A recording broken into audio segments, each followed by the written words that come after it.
सबैजनामा नमस्कार प्रणाम। आजका नेपालमा चाहिँ के भइरहेको छ, अचब गजबको कुरा भइरहेका छन्। अहिले त नेपालको स्थिति चाहिँ गम्भीर जस्तै छन्। अहिले राष्ट्रका प्रधानमन्त्री बालेन शाह र रवि लामिछानेज्यूहरूले के गरिराख्नु भएको छ, आफ्नै पार्टीभित्र आफ्नो प्रधानमन्त्रीले काम गर्न नदिने र त्यसको खुट्टा तान्ने कुरा भइराखेको छ। के यो सरकारलाई, यो राष्ट्रका सांसदहरूलाई राम्रो लाग्यो हो त? के यो चाहिँ राष्ट्र के सोचेका छन्? जब 2/3 सरकार भए पनि, यति शक्ति भए पनि काम गर्न नपाउने रे, काम गर्न दिइराखेका छैन, त्यसको खुट्टा तानिरहेछ। के हो त यो?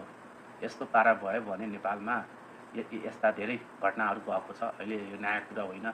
जब सरकार आफ्नै पक्षमा भएपछि, आफ्नै शक्तिमा भएपछि आफ्नै मान्छे चाहिँ खुट्टा तान्ने गरिन्छ। यो के हो त? सरकार चलाउने भनेको त बालेन सरकार हो। अनि त्यसपछि रवि लामिछानेले आफ्ना सांसदहरूलाई सुझाव दिने, राम्रो बाटो हिँडाउने, वे गराउने जस्ता सन्दर्भ राख्नु भएको छ।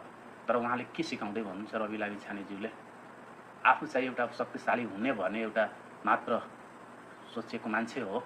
तर मलाई धेरै राम्रो लाग्यो। रवि लामिछाने दाइलाई हामीले दिलबाटै धन्यवाद दिन्छौँ र दिएका पनि छौँ र दिने गर्छौँ पनि। तर बालेन सरकारलाई सहयोग गर्नु पर्यो। यस्ता पाराले हुँदैन। सरकार ध्यान दिनुहोस्, आफ्नै पार्टीको आफ्नै मान्छेलाई काम गर्न दिनुहोस्। हावाको तालमा त हावामा कुरामा नध्यान दिनुहोस्। जब राम्रो मान्छे जब काम गर्न थाल्छ नि, त्यसको निश्चित छ कि त्यसको विपक्षमा मान्छेहरू उभिन थाल्छन्। यो आजको होइन, यो संसार जबदेखि चलेका छन् तबदेखि नै यो सुरु भएको छ। यो त एउटा राम्रो मान्छेले राम्रो काम गरेका छन् भने एउटा म उदाहरण दिन चाहेको छु।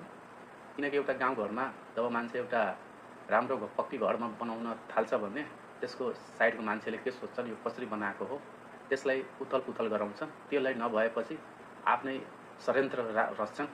रच्दै भयो। अनि त्यो षड्यन्त्रमा तपाईँले एक्सन लिनुभयो भने तपाईँ बर्बाद हुन सक्नुहुन्छ। यदि मान्छेले जे गरिराखेका छन् त्यसको तर्फ नलाग्नुहोस्। जनताको आवाज सुन्नुहोस्। जनताले के मागिरहेको छ, जनताको कार्यमा लाग्नुहोस्। तपाईँको पार्टी चाहिँ सदर र अर्को चुनावमा पनि तपाईँको भोट आउने गर्छ। यो नसोच्नुहोस्। यो यस्तो भएको छ, पहिलाको जस्तो जनता छैन क्या। पहिलाको जस्तो जनता छैन। अब बुझिसकेका छन् के सही हो, के गलत हो, सबै बुझिसकेका छन्। तपाईँहरूलाई छटपटाउनु पर्दैन। म यति नै भन्न चाहन्छु। नमस्कार। सबैजनामा नमस्कार प्रणाम।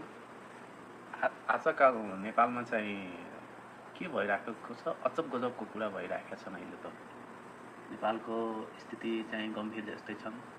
अहिले राष्ट्रका